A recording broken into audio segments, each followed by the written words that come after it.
Assalamualaikum warahmatullahi wabarakatuh. Selamat pagi, salam sejahtera buat kita semua. Perkenalkan, nama saya Abdul Ghafur STMT, dosen D4 Teknik Permesinan Kapal Politeknik Perkapalan Negeri Surabaya.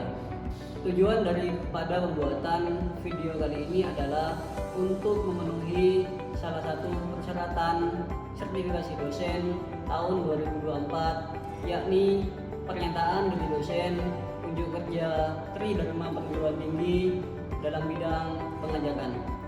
Pada kali ini saya akan menjelaskan tentang mata kuliah yang menjadi bidang keahlian saya yang saya ampuh di semester ini, yakni Teknik Perancangan dan Komunikasi.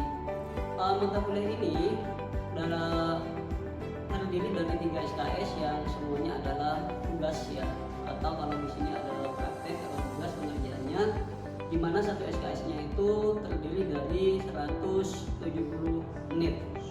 Mata kuliah ini diberikan pada mahasiswa semester 8. Untuk pertemuannya ada 16 minggu pertemuan, termasuk di dalamnya ada evaluasi tengah semester dan evaluasi akhir semester. Untuk rencana pembelajaran semester mata kuliah Teknik Perancangan dan Aplikasi Kamar Mesin, di mana untuk mata kuliah ini seperti yang telah saya jelaskan di awal, dilaksanakan dalam rentang waktu 16 pertemuan. Per pertemuannya 3 SKS, di mana per SKS-nya terdapat 170 menit. Pembahasan di mata kuliah ini meliputi sistem bilga, sistem balas, sistem bongkar muat kapal, kemudian sistem udara bertekanan, sistem rumah, sistem bahan bakar, sampai dengan yang terakhir adalah gambar 2D engineering layout serta gambar 3D daripada engineering layout. Pada pertemuan ini saya akan membahas di minggu ke-10 tentang engineering layout tampak atas, dimana capaian pembelajaran di topik ini adalah yang pertama, mahasiswa mampu mengatur tata letak pompa, pipa, dan equipment lainnya serta tangki-tangki yang ada di kapal. Kemudian yang kedua adalah mampu mengatur tata letak main engine atau mesin induk serta auxiliary engine. Adapun metode yang dipakai di mata kuliah ini adalah ceramah, kemudian ada case method, kemudian diskusi kelompok dan mengerjakan tugas. Sedangkan untuk indikator penilaiannya adalah mahasiswa bisa mengatur tata letak pompa, pipa, dan equipment lainnya sesuai dengan pertimbangan kelas. Kemudian mahasiswa mampu menentukan posisi main engine dan auxiliary engine sebagai pertimbangan tugas kelas. Waktu pelaksanaan di topik ini adalah 3 SKS, di mana SKS-nya adalah 170 menit. Untuk mata kuliah Teknik Perancangan dan Aplikasi Kamar Mesin sendiri terdiri dari pembahasan yang membahas tentang sistem bilga ya, kemudian ada sistem balas, kemudian ada sistem pemadam kebakaran, sistem pendingin mesin ya, sistem fuel oil mesin ya, kemudian sistem lubricating, cooling system, dan compressed air, di mana mahasiswa nanti diberikan tugas oleh kita untuk melakukan perhitungan sekaligus juga mendesain PNID sistem, dan yang terakhir adalah memilih komponen daripada sistem tersebut. Kemudian setelah sistem semuanya terpilih, nanti mahasiswa akan melayout ya, menggambar engineering layout, baik itu gambarnya dalam bentuk 2 dimensi dan 3 dimensi. Adapun capaian pembelajaran lulusan, yang pertama adalah mampu melakukan pemilihan equipment yang sesuai untuk kebutuhan sistem. Yang kedua adalah mampu mendesain benah kamar mesin hingga tahap detail perhitungan beban mekanikal maupun elektrikal dan menganalisa pemilihan komponennya. Capaian pembelajaran mata kuliah ada 4 poin. Yang pertama adalah mahasiswa mampu mendesain sistem generatif permintaan di kapal. Kemudian yang kedua adalah mahasiswa mampu mendesain sistem pendukung mesin induk kapal. Kemudian yang ketiga adalah mahasiswa mampu mendesain gambar 2D engineering layout. Dan yang keempat adalah mahasiswa mampu mendesain gambar 3D di engine room layout. Adapun metode pembelajaran yang kami terapkan di kelas adalah yang pertama, kami selalu memberikan materi dalam bentuk ceramah kepada mahasiswa sebelum kami memberikan tugas perkuliahan. Kemudian masing-masing mahasiswa kami kasih case ya di kapalnya masing-masing ya, kalau masing-masing mahasiswa punya kapal masing-masing ya, untuk kemudian kami kelompokkan ya sesuai dengan kelompok kapalnya untuk mendiskusikan desainnya masing-masing, apakah nanti pada desain Paint ID maupun desain engine room layout. Kemudian metodenya juga kami memberikan tugas kepada mahasiswa dan mahasiswa mengerjakan tugas desain di laptop masing-masing sesuai dengan jenis kapalnya masing-masing. Untuk penilaian di mata kuliah ini ada 4 poin penilaian ya. Yang pertama yang besar adalah di proses pengerjaan. Karena ini mata kuliah tugas, maka poin yang paling besar adalah proses pengerjaan sebanyak 35% bobotnya. Kemudian print out gambar ya, kalau sudah mengerjakan ada print out gambar, itu juga bobotnya 35%. Kemudian laporan ya, laporan perhitungan, ada gambar juga itu 20%. Dan terakhir adalah daily assessment. Daily assessment itu merupakan kehadiran, ya bisa dalam bentuk fingerprint ataupun soal-soal kuis yang kita berikan setiap harinya yang dikerjakan oleh mahasiswa, itu poinnya ada 10%. Pada kesempatan kali ini saya akan menjelaskan tentang engine room layout ya. Kalian kan sudah mendesain Paint ID system ya, sudah menghitung Paint ID system sama mendesainnya juga, sudah pilih komponen juga ya, dan juga sudah menggambar masing-masing komponen ya, itu insya Allah sudah kalian laksanakan. Tahap selanjutnya adalah kalian harus meletakkan komponen yang telah kalian pilih ya di kamar mesin ya. Apa yang perlu dikerjakan pertama kali ketika kita mau melihat kamar mesin? Yang pertama adalah kita harus memetakan dulu komponen apa saja yang sudah kalian desain, komponen apa saja yang ada di sistem kalian masing-masing ya. Jadi dipetakan dulu semuanya. Misalkan di fuel oil system ya, di FO atau fuel oil system ada berapa komponen di situ, dihitung semuanya. Misalkan di fuel oil system ada pompa bahan bakar ya, ada berapa? Ada 1 atau 2 pompa, semuanya di list ya. Kalau sudah di list semua, langkah selanjutnya adalah pemberian kode. Nah ini yang sering salah nih ya, sebelumnya ini yang sering salah. Ketika memberikan kode itu mahasiswa tidak menggunakan pengkodean yang standar ya.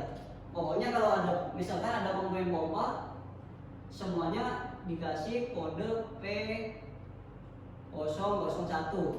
Apakah itu pompanya di sistem Bilga, apakah pompanya di sistem Galas, ataukah pompanya di sistem Fire, semuanya pokoknya P itu pompa ya. Saran saya sebaiknya pengkodean pompa atau pengkodean equipment itu disesuaikan dengan sistemnya.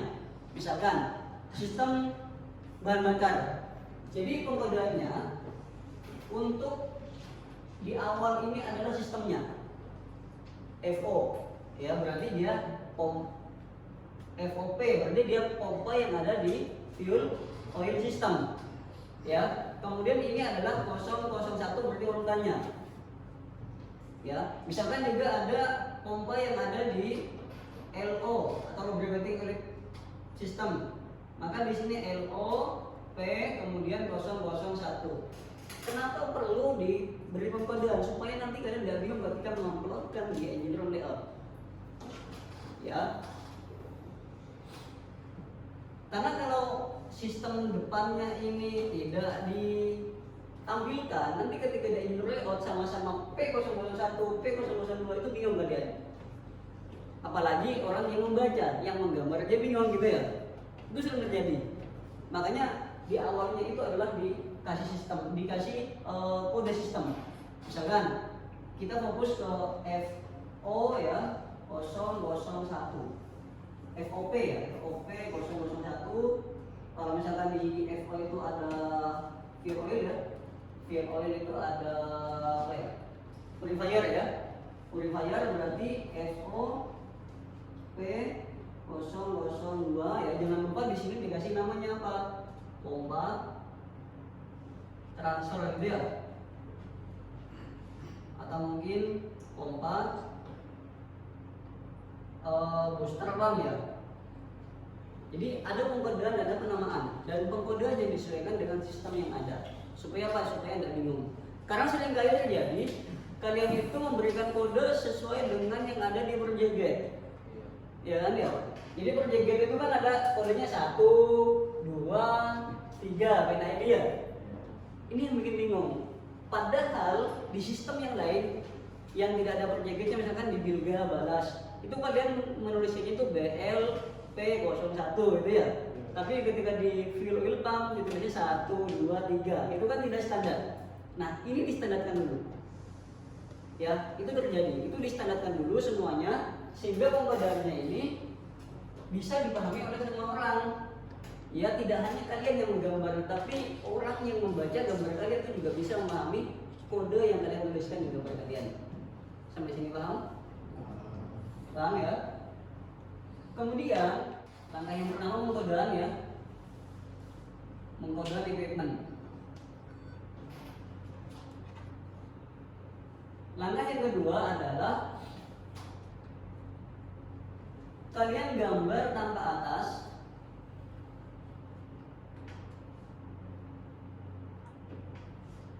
atasnya daripada floor dan tengok ya. Kalau kalian perhatikan komponen kalian nanti akan ada di sisi floor ya, atau ada yang di tengok, ada yang di second deck, tergantung daripada letak komponennya nanti ya. Ada di 3 tempat itu ya, tapi biasanya di floor sama second deck. Berarti kalian harus menggambar yang pertama, silahkan digambar dulu ya, floor kalian itu bentuknya seperti apa tanpa atas ya. Gambar floor dulu, itu yang pertama.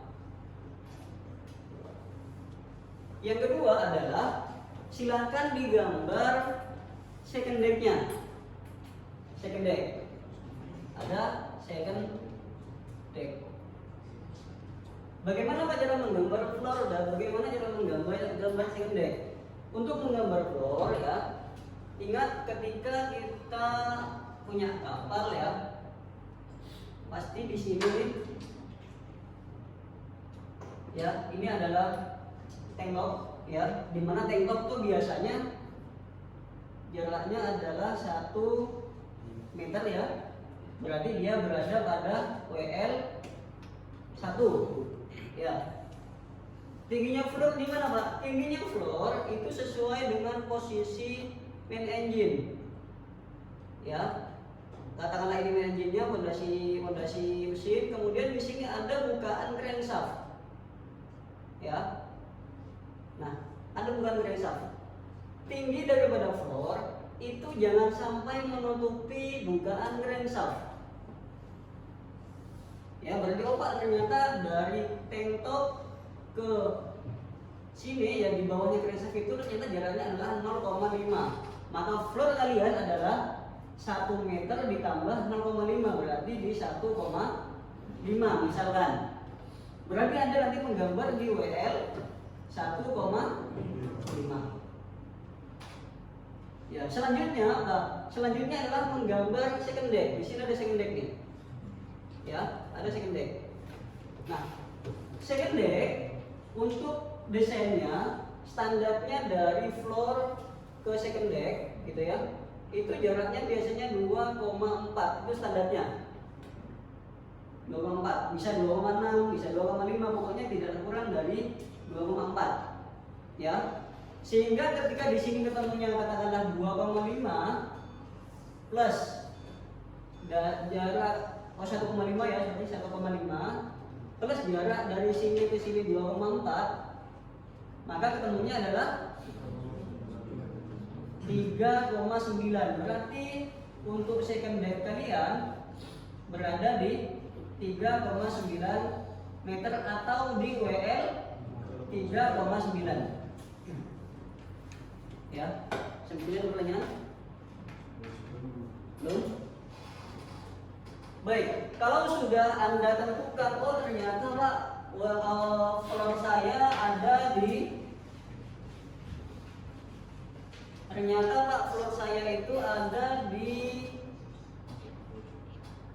berapa tadi? 3,9, WL 3,9 ya. Kemudian 1,5 ada di WL 1,5. Second base saya ada di WL 3,9. Nah, nanti digambarkan ya. Silakan nanti digambarkan ya. Tambah atasnya dulu ya. Kira-kira komponen apa yang harus ditempatkan terlebih dahulu di kamar mesin? Komponen apa? Main engine ya. Kenapa main engine? Karena main engine yang paling besar. Untuk fuel system ya, sebagai contoh ya. Fuel system itu kan bahan bakarnya dari transfer dari storage ya. Dia dipompa ke settling ya. Ada pompa di sini ya. Dia pompa lagi ke service. Dia pompa lagi ke engineer. Ini ada pompa transfer. Kalau misalkan storage-nya ada di bawah, ada di double bottom, berarti pompa transfer yang harus ada di double bottom. Jangan nanti tangki storage-nya itu di bawah, tapi pompanya ada di second deck, ada di atasnya. Ya, itu tidak efektif. Bisa sih, bisa, tapi tidak efektif. Kenapa? Karena fluidanya itu ada di bawah, jadi tempatkan pompanya ya di bawah juga, dekat dengan fluidanya. Nah, dari storage dia kan memompa bahan bakar ke settling. Settling tank, tangki settling itu bisa ada dua opsi. Bisa ditempatkan di bawah kalau cukup. Kalau tidak cukup ya tempatkan di atas. Ya, tempatkan di atas. Di atas di mana? Di second deck. Kalau misalkan settlingnya ditempatkan di second deck, ya. Kalau settlingnya ditempatkan di second deck, maka nanti untuk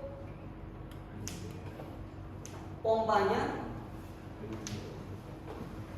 pompa yang dari settling tank ke service, kalian taruh di mana? Rencananya taruh di mana? Pompanya dekat tangki. Dekat tangki. Ya. Di second deck. Kalau tangkinya di second deck, ya sudah, pompanya sedekat mungkin juga dengan tangki. Taruh aja di second deck. Supaya apa? Supaya nanti kinerja pompa itu bisa optimal. Ya, karena kan di situ ada head kan ya, ada head loss. Ya, ketika makin panjang pipanya ya head lossnya makin besar. Jadi itu jadi pertimbangan. Ya. Nah, itu yang menjadi pertimbangan utama Anda untuk menentukan di mana posisi daripada equipment yang akan ditempatkan di kamar mesin. Ya. Nah, jangan lupa ketika Anda menempatkan di sini, oh Pak, saya tempatkan katakanlah di sini tadi kan ada apa namanya?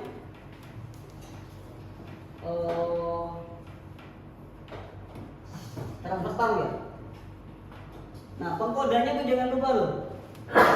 Ya, jangan lupa ada FO P003, jangan P tok ya. Ada FO P003. Nanti biasanya kalau digambar ya, supaya tidak menjadi gambar buta, maka katakanlah ini kertas gambar, pasti di sini ada yang namanya legenda, ya, ada kode, ini nama equipmentnya, ini jumlahnya, sama speknya, ya. Nah nanti kodenya itu ditulis di sini. Karena kebanyakan biasanya mahasiswa itu karena pengkodeannya itu nggak standar, dia bingung sendiri kita ditanya. Ini gambar apa? Coba dicari dulu. Kenapa? Karena nggak standar. Coba kalau misalkan di depannya itu dikasih FO, oh iya pak ini sistem FO, oh iya pak, ya ada FO. Oh ini sistemnya cooling pak, kenapa ya? Ada penggodaan CO nya di depannya, itu lebih mudah. Oh ini pak, lubricating oil karena ada LO nya, ya dekat dengan BTS. Kemudian di bawah ini ada gambar tangki nih, tangki sludge tank, ya mungkin tangki storage tank, semua ada digambar di sini ya. Tangki. Ya yang putus-putus ini adalah tangki. Kemudian contoh yang lagi, ini ada contoh. Nah, ini kapal Caraka Jaya, ya. Ini lebih lagi nih. Kalau di sini ada 3 lantai. Ada tank top, ya, ada second deck, ada third deck, ya. Cuma saya ambil di sini yang contohnya yang ada di tank top atau yang di floor, ya. Kalau Anda lihat, ini adalah sea chest manifold, ya. Kemudian pompa-pompanya didekatkan dengan sea chest. Ini main engine ya, ini main engine nih. Pompa di mana pak? Pompa ini, pompa, ya. Sedekat mungkin dengan sea chest untuk pompa JS, ya. Kalau untuk pompa lubricating, ya, karena fungsinya nanti di engine, ya, di bawahnya ini kan ada samping ya, maka ditempatkan di dekat dengan engine. Dan jangan lupa space, jarak, ya, jarak antar pompa jangan terlalu rapat. Supaya apa? Supaya nanti bisa diinstal. Karena tukang untuk masang pompa itu dia butuh baut, ya, dia butuh baut, butuh masang baut dan sebagainya. Kalau terlalu rapat, ya nggak bisa diinstal. Ketika terjadi kerusakan, tidak bisa diperbaiki. Ya makanya jarak antar pompa itu usahakan 50 atau 60 lah, 60 cm atau 600 mili. Ya. Kalau equipment yang kecil-kecil itu bisa diletakkan dekat dengan lambung kapal, itu nggak apa, ya. Ketika kamu nanti proyeksi ke tampak samping, tampak depan, teman-teman frame bingung, kenapa? Karena di sini nggak ada ya. Frame-nya agak di ini, ya. Ini frame-nya, ya, tetap frame-nya walaupun mungkin di Indonesia nggak semua, mungkin di 5, 10, 15 gitu ya. Ya, tetapi Anda harus menuliskan frame supaya nanti ketika proyeksi itu tidak salah.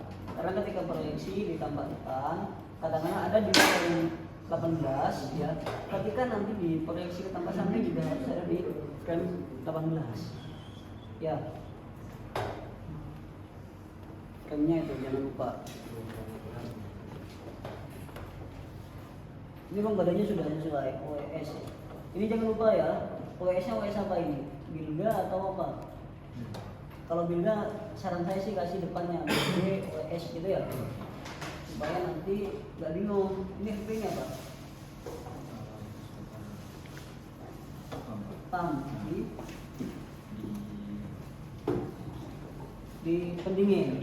Kalau pendingin saran saya sih kasih CO, ya, CO P01, sehingga itu Anda tuh langsung nyambung, oh ini pompanya itu di sistem pendingin, ya. Jadi pengkodaan itu kalau perhatikan ya sesuai dengan sistem masing-masing. FO P001 gitu ya, supaya nanti tidak bingung, ya. LSP itu apa?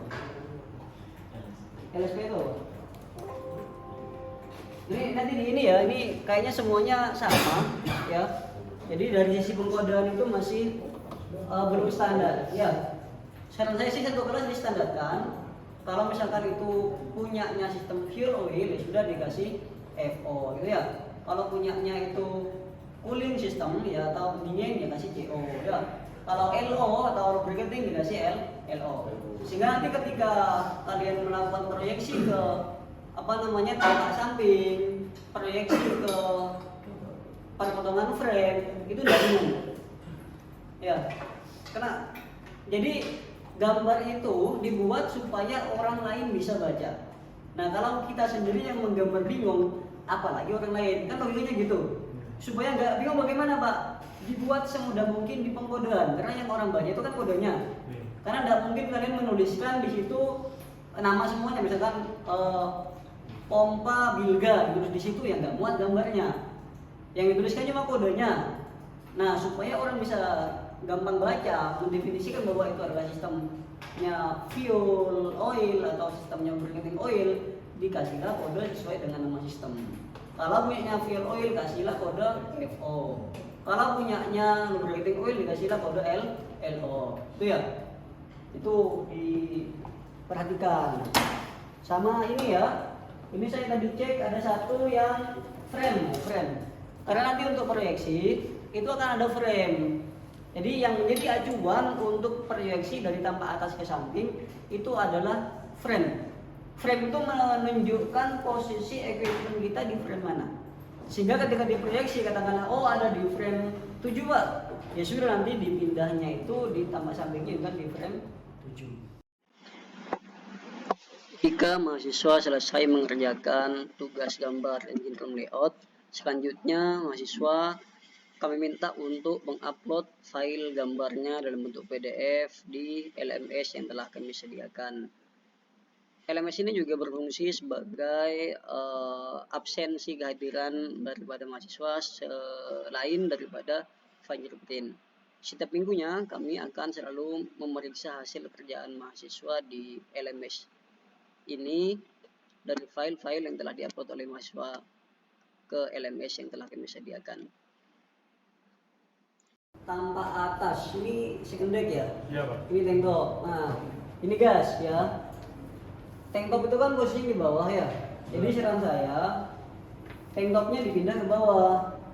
Second decknya nanti ke atas. Ya. Kemudian ini apa ini? Floor ya? Iya, untuk yang atas sendiri ini full floor Pak. Floor ya. Satu. Ini floor. Equipmentnya berarti ada di floor, ada di ini kebalik tuh guys. Namanya. Iya, kebalik ya. WL1 itu harusnya tank top. WL1.7 itu harusnya floor. Ya.